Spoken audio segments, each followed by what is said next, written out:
Hey guys, good morning. মই চিন্তু। আজি যাব ওলাইছোঁ হোলী চাবলৈ, কিন্তু বৰপেটা নহয়, কামাৰগাঁও বুলি। আমাৰ গাঁও পাৰ হয় এখন বেলেগ গাঁও।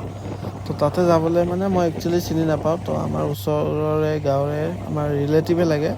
তো দাদা এজনৰ লগত যাব ওলাইছোঁ। তো ৰাস্তাবোৰতো এনেকৈ মানুহ হোলী খেলি আছে, যিহেতু আজি হোলীৰ দিন। তো আমাৰ গুৱাহাটীত যেনেকৈ 14 আৰু 15 তাৰিখে হৈছে, মানে বৰপেটাৰ ছাইডে মানে 16 তাৰিখেও হোলী আছিলে। তো এনেকৈ কামাৰগাঁও বুলি জেগা এডোখৰতো মানে হোলী হয়। তো তাতে আহিছোঁ হোলী চাবলৈ। মানে তাতে হোলী খেলা নাই, কিন্তু মানে সুঁৱৰি বুলি কয় একচুৱেলি, মই নাজানো ইমান ভালকৈ। তো তাতে আহি অকণমান ফটো উঠিলোঁ। ফটো উঠি লৈ ধুনীয়া প্লেচ আছিলে, মানুহো বহুত আহিছে। তো আপোনালোকক দেখাম বুলি ভাবিলোঁ আৰু।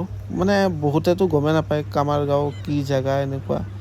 তো নেক্সটবাৰ যদি কোনোবা আহিব বিচাৰে মই কৈ দিব পাৰিম আৰু। জেগাডোখৰ বহুত ধুনীয়া, চাব পাৰে। আৰু বৰপেটাৰ নিচিনাই ভিৰ হৈ আছে দেই, বহুত